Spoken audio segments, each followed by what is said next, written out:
Some of these drivers had a pretty miserable night after getting stranded in the storm. Some people were waiting for help for more than 5 hours.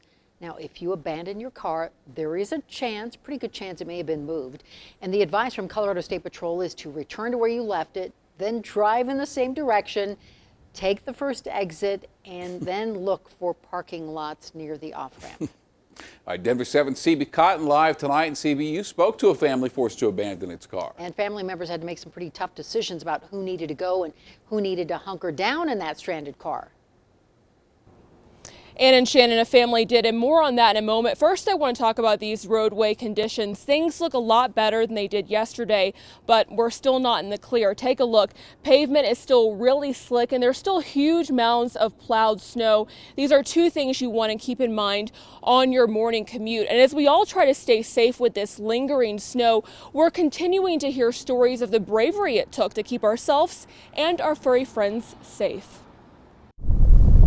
Homes are blanketed with snow, and getting around is more difficult, especially when you live in rural Colorado. Mostly farms and ranches. And behind the wheel on Sunday, Seth Rodenbaugh was reminded that four-wheel drive isn't always enough. I was on my way back. I was only about a mile and a quarter away from the house, and I was doing pretty good, and I have a pretty large truck. And all of a sudden I was mid-door deep and stuck. With snowdrift outside the car and he and his 5-year-old inside. Yes. Seth knew he would have to think quick. Threw him on my back and started walking.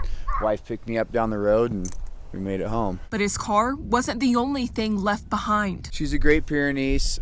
She's still a pup, but she's 5-6 months. I was a little nervous, mostly because I got the kiddo and the pup. So grabbed the kiddo, left the pup because I didn't want to try and carry both of them.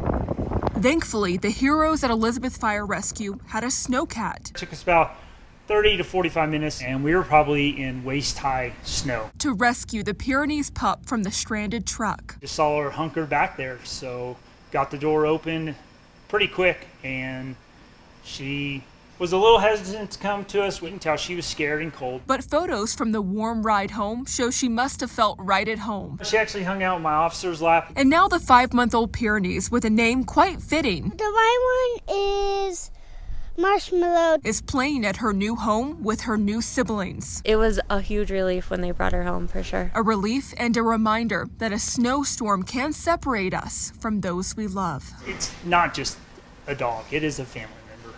They are. It's the little things that mean sometimes a lot. It's like if we can do the little things right, we can do the big things right.